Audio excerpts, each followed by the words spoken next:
This is the Simpit. I'm your host, Sean Cole, and welcome to another edition of the Pit Stop, our sim racing news for Thursday of this week. And there is a little bit of things going on. I gotta tell you, once again, I'm a little tired. I'll be truthful with what's going on. I was at that Project Cars. I'm wearing their shirt. Little thank you to them. Had a really good time. I worked the party, so I was working, but at the same time had a blast doing it. I didn't even get home till 1:30 in the morning. I'm working on zero sleep. But we are going to get caught up. After my trip to Monticello, after this event, I am exhausted. But we are going to get caught up on things. So thank you for joining the stream today. We do have some sim racing news to cover. And then, once again, I have a few personal things that I'll want to talk about as well. And Spatial Dragon chiming in right off the bat. Thank you very much. GT Sport does have 125 shifter carts, so that's good to hear. I still haven't had a chance to drive the demo. I was going to say today is the day, but I actually have to start getting ready for the Sim Racing Systems race because I haven't turned any laps in that.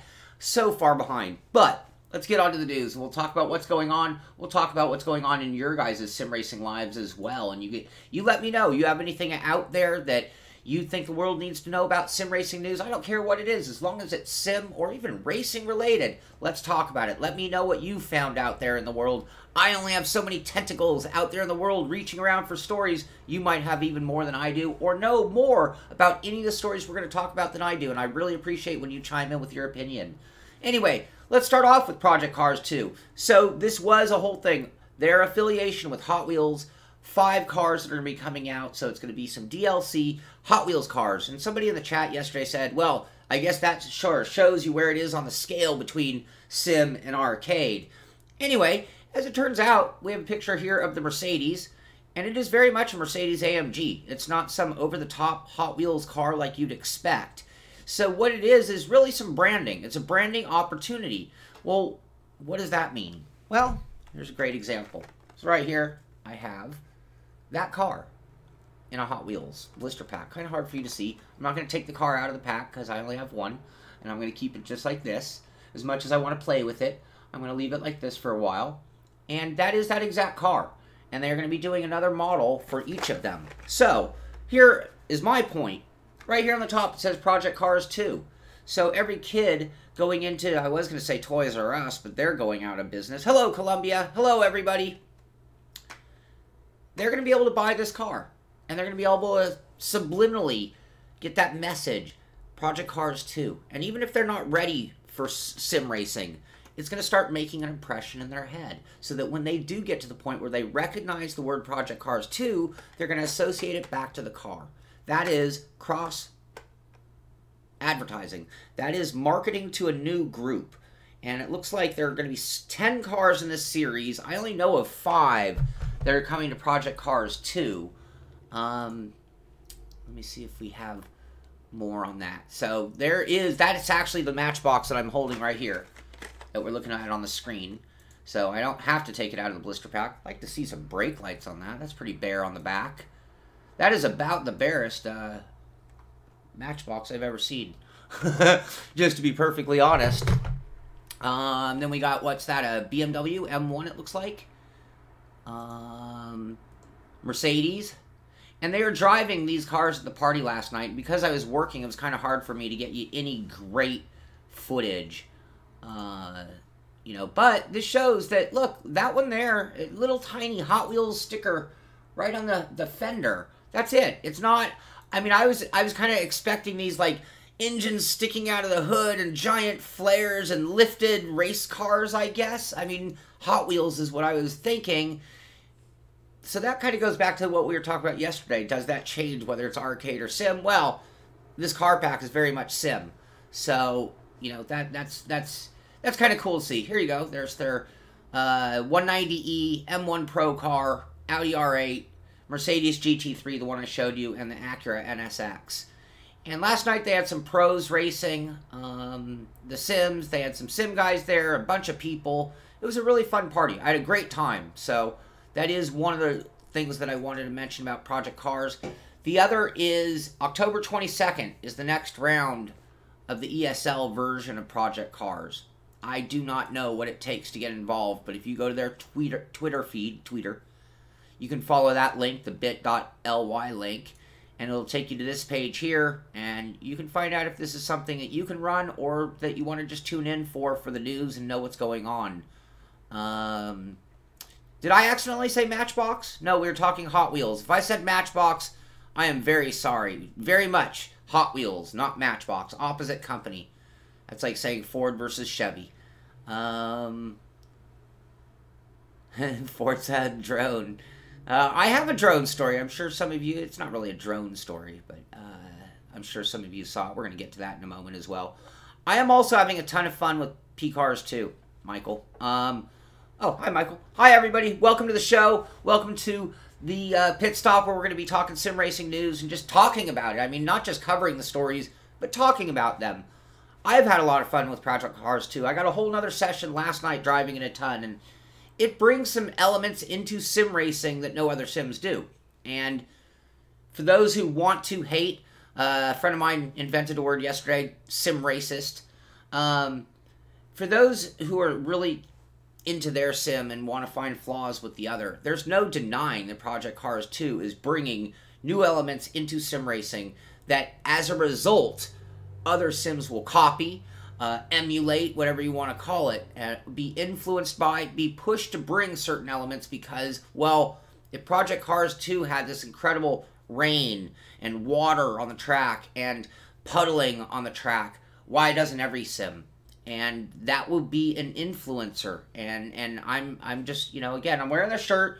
I'm not paid to say any of this. I'm just telling you how I feel about it, to be honest with you.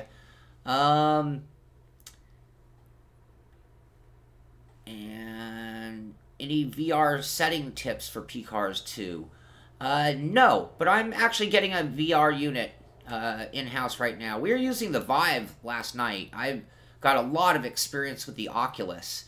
In very short testing, it seems to me like the Vive lenses seem better than the Oculus, but the unit seems heavier and bulkier. It's almost more comfortable in a weird way, but it does seem bulkier.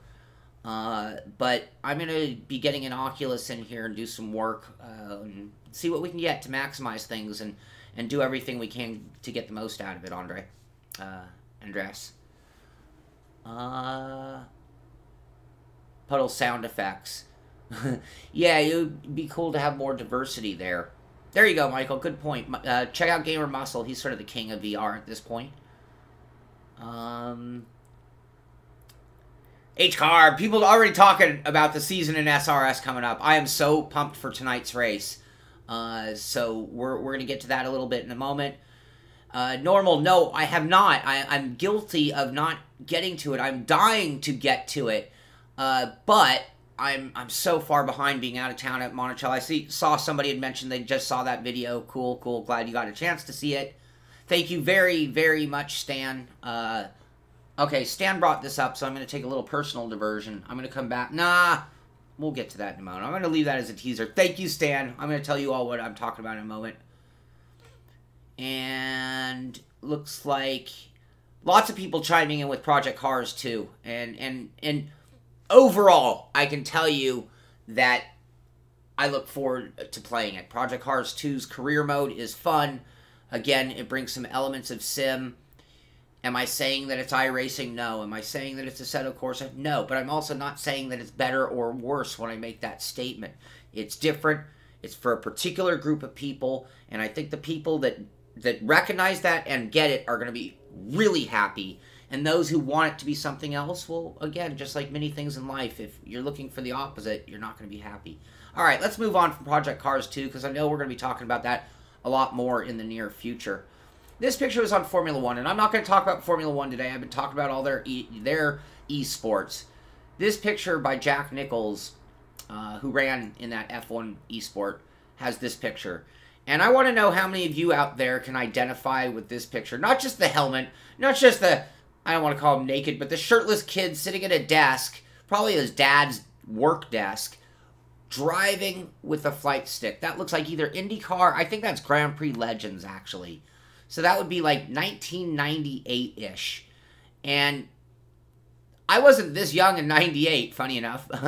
But I relate so much to, playing with a joystick before wheels even existed. playing on a tiny little CRT and thinking that's what the world was going to be. For so many of us, this is where sim racing began. So when I saw this picture, it touched my heart a little bit, because it just kind of took me back to when it all began. I mean, I did start gaming at that age, but sim racing was 20 years ago, and as you can see, I wouldn't look like that 20 years ago. Next up, World's Fastest Gamer, an opportunity to meet another one of the finalists. So this is Isaac Price, which, you know, again, these are 10 guys with a lifetime opportunity, and it's kind of interesting to hear what's inside them as you want to start hedging your bets. Like if we were talking horse racing, you look at their training schedule, you look at their previous races, you look at their competition, you look at their workouts from the week or the morning ahead. World's Fastest Gamer, it's going to be 1 in 10 odds. I wish I could take bets right now on it and do the odds for all the drivers. But Isaac Price is the next driver in, and you can learn about him, and it also means that we can expect to see one for Freck Schotthorst, who earned his way in with the iRacing competition. So, AJ, I do need to wear a helmet like that. That's pretty funny. And John, yeah, same thing. I mean, I had to go to the arcade to actually drive a driving game. Other than that, I was always using a keypad of some sort. So anyway, that's my only topic on World's Fastest Gamer. Moving right along. Heusinkveld, I'm sorry. I'm only mentioning this. I mean, I don't know if a lot of you have pedals, you know, Heusinkveld pedals, but he did an update, and this is a calibration tool. And I was just talking about how Project Cars 2 influences other sims. Well, hardware companies do the same thing. Guy like Nils Heusinkveld comes out with a calibration tool that I like. I mean, just look at the simple look of this. And other calibration tools that I look at are like a struggle to look at times. And it needs to be basic and graphical and simple. So I hope this is great for all of you with his pedals. Fantastic pedals that I've used but not tested or reviewed. But hopefully this will make others take note. Maybe Thrustmaster, Fanatic, Logitech, etc. will look at this and be like, you know, we can make it more user-friendly. And that would be great for all of us. Oculus. So I mentioned it yesterday. I hope you all watched it. I, of course, was not here, so I didn't get a chance to. I did hear a little of the details, and maybe somebody could help me out. There are 2 new models of Oculus, and on the good side, there are going to be some things like a cheaper model. They're coming out with a very affordable version. Then the new model, the Santa Cruz, which is like an upgraded version of what they have. And if I'm not mistaken, it has eye tracking in addition to head tracking. Someone correct me if I'm wrong on that. I haven't had a chance to fully read up on it. But, unfortunately, I didn't hear anything about better graphics, any enhancements on that part of the experience, which is where the Achilles heel of Oculus still is for me. I did think of another con I had for Oculus, not to get on a bash of Oculus. I sweat. You've all watched me race. I tend to fog up the glasses, and that's not good. And it would be very hard to correct that in the middle of a race. Not everybody complains about that. That might be very specific to me and people who run a little hot when racing. So, pole position in the arcades, absolutely. I'd love to hear some names. There was the one, I call it the 8-pack. It was 2 next to 2 next to 2, like in a square formation looking down on the screen. And it was obviously a top-down driving thing. Dots lined it, and everybody had a different color car. That was the first game that I really identify with. And then the other one, funny enough, wasn't even driving, but it was like Evel Knievel. And you just had a throttle stick. That's all you had.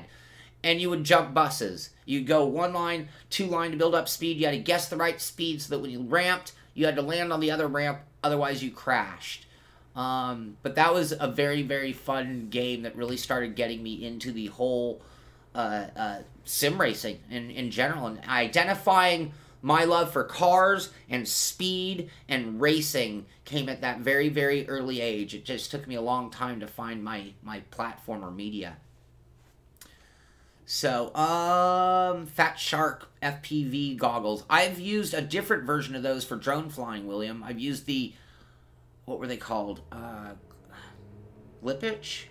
Glyph? Can't remember. It was like projectors on your eyes. It was a trip. Hello, Messer Lip Tip J. You have a hard name to say. Thanks for correcting that again. Spatial carts are in GT Sport. And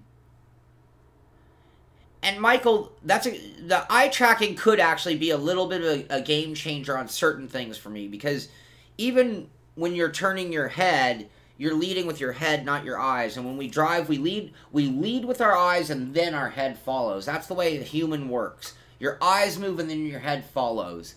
And one of the things that does make people motion sick when it comes to head tracking in VR is any kind of latency or delay in the movement. That I turn, but my view is stuttering to keep up with me. Even if you don't see it, but it's there, will trick that inner ear and cause motion sickness. The more they can smooth that out, the cleaner that is, the more natural it will be for everybody. And that's a big part of VR and its hurdles to face. So, eye tracking means that maybe they can start that concept of getting a prediction on when your head's going to turn. And that would be a game changer. It wouldn't cure other things for me, though, like the lack of resolution, not allowing me to see certain marks on the track that I use for braking zones or turn-in points. So, Sasha, I'm doing great. Hello there, and thank you very much. I am doing great. They have a small fan. William, let me read back. I want to see what you're saying real quick. So does the new one, does the Santa Cruz have the small fan? Is that what you're talking about? That would be awesome.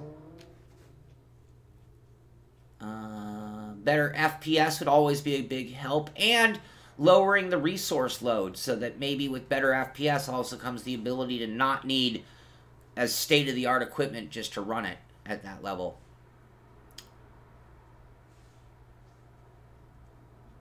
Alan, I want to give that attention. I love helping out new people to sim racing. Are these titles the only ones you can use to rank up? Automobilista, RFactor. I'm not sure what you mean by ranking up, but every title you just wrote there has its pros and cons and its existence in sim racing. If you only have a console, then I highly recommend Forza 7, because it's a fine arcade-ish style sim. And you can learn a lot about driving correctly with Forza 7. And then if you have a PC, the ones you named there are all quite good. iRacing is the only one that has a truly built-in rating system and ladder system, if that's what you're talking about. And that's one of the things that makes it exceptional and different than any other sim. Talking about that pizza pie.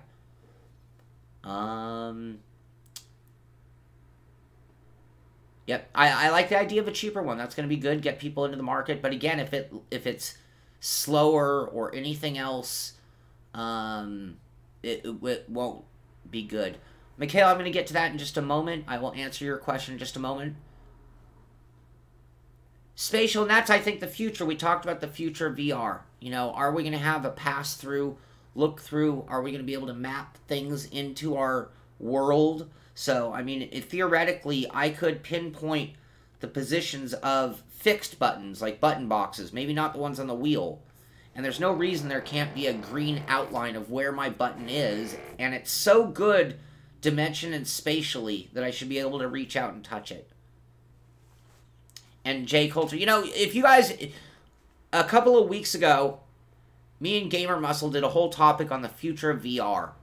And we covered a good portion of all of these things that we're talking about and what it could look like in the future, what it needs, what its shortfalls, what its current path is.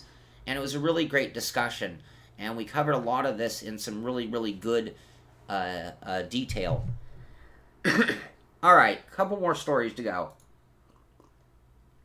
We talked about TT Isle of Man, the game being delayed till March. Well, they decided to keep things fresh and gave you another teaser of another one of their bikes. You know, I gotta tell you, it looks beautiful. Motorcycle games are tricky to drive.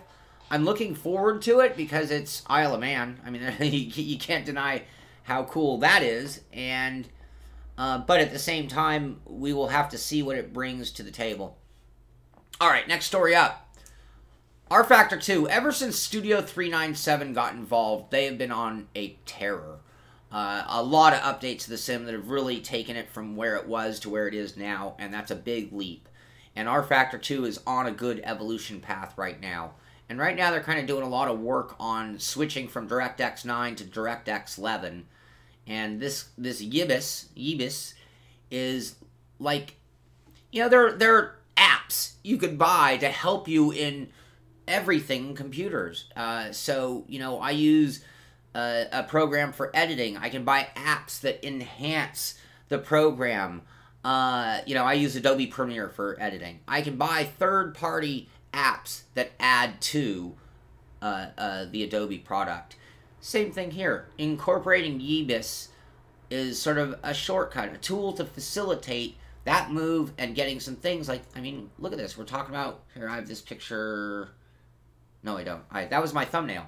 But yeah, rain effects. So we talked about rain in Project Cars 2. What do you know? It's coming to RFactor 2. How much pressure does that put on iRacing to start adding water effects? Even if it's effects first and physics second, the look alone it can be spectacular when done right.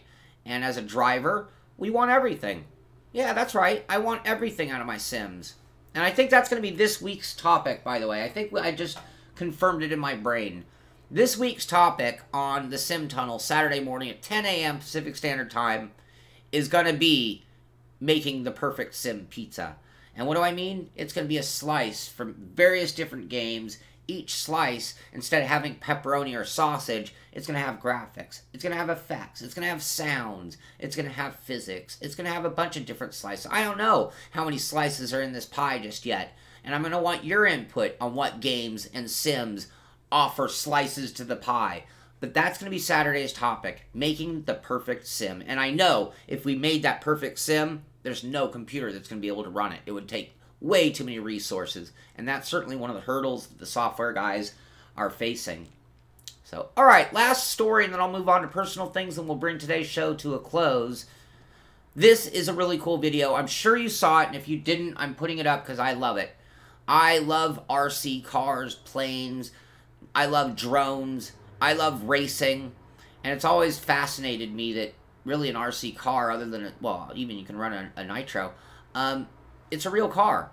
And you're operating it remotely. There's no reason on earth. And I've seen this done before with a Formula 1 with Lewis Hamilton. So this isn't that unique a concept or idea. But I should have been playing the video the whole time. I don't know why I didn't do it. If you haven't seen it, I'm not going to play the whole video now. I want you to go watch it. So it's on YouTube at Nissan UK. It's the Nissan GT-R with Jan Martinborough driving it with a controller. And you can see they have servos operating the pedals, operating the gear shift, operating the wheel. And then they got him up in a helicopter flying over it.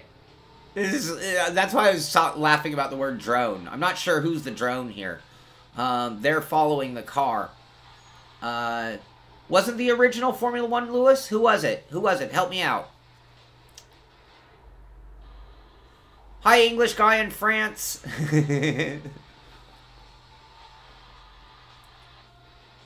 Yeah, Daniel, I think it'll be a great topic. I think we'll have a lot of fun. Anyway, check out that video. It's a cooler video than I'm even showing, so go check it out. It's very cool, and it's awesome because it's Jan Martinborough. So you're talking about the most successful, or one of the most successful sim racers ever, if you really want to put it that way. This guy started out racing everything, you know, from Race Pro on, and won the GT Academy, and has gone on to a very illustrious professional racing career, making good money, driving dream cars, and traveling the world in style and signing autographs. What more could you want for life, I suppose. So,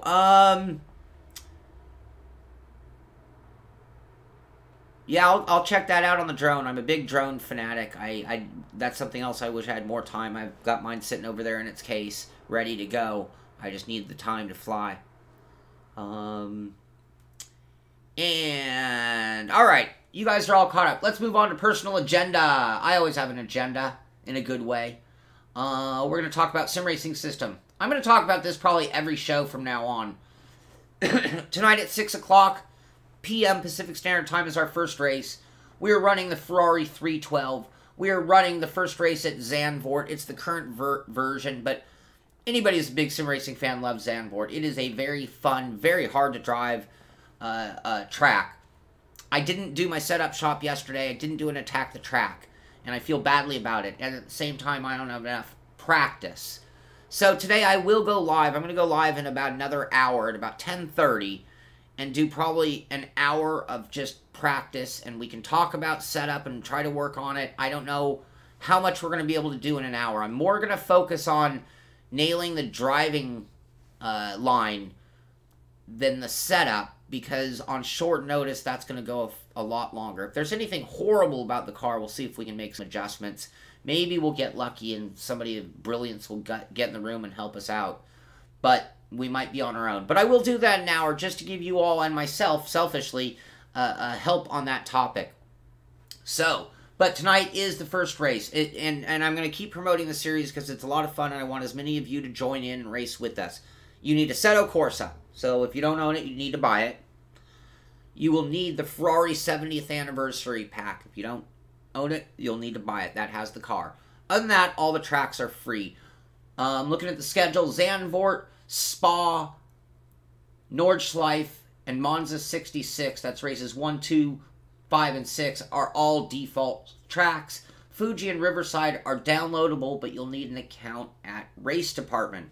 So 2 other things you need is an active sim racing system account. Go there, register, and follow the instructions. I'm going to try to do a quickie video on how to set all of that up. Maybe I'll set up a second account just to show you how it all works. And then number 2, you need a Race Department account. Both of those are free. But tonight at 6 p.m. will be our first race. And Subat fan, I hope you're wrong. And that could be. I think before the race, I'll probably type a message to everybody to, you know, take it easy. First race of the season. So, anyway, this should be a fun season, and it will be a challenge. We have made it a little more difficult. It's a very fun, but it is a tough beast to handle. Stand on it, in the house, if you're still here. I am going to brag, because Stan painted me this car. So, if you use Skin Transfer app, which is something else I should cover in my quickie tutorial on how to get in, you'll learn how to add your cars and see other people's. But that is the car that I am going to run, and I am so proud because that is a beautiful looking Ferrari. I'm very, very happy about that. So tonight, 6 p.m., I will be streaming the race. If you can join us, I'd much rather have you on the track than in the stream, but we will be live at 6 p.m. for that. And that does take us to the end of today's show. So like I said, I will be live in another hour, and we'll just do some playing with Zandvoort and the car, maybe make a few tweaks or 2. If we come up with anything nice, I'll go ahead and put that on the forum so you can all download it, and we will go from there. So, anyway, thank you very much for taking part. Thank you for all the great opinions. Please subscribe, thumbs up the show, share it with your friends, all that good stuff so we can grow the channel and keep bringing you more and more better content in the future. This is the Simpit. I'm Sean Cole, and I'll see you on the track.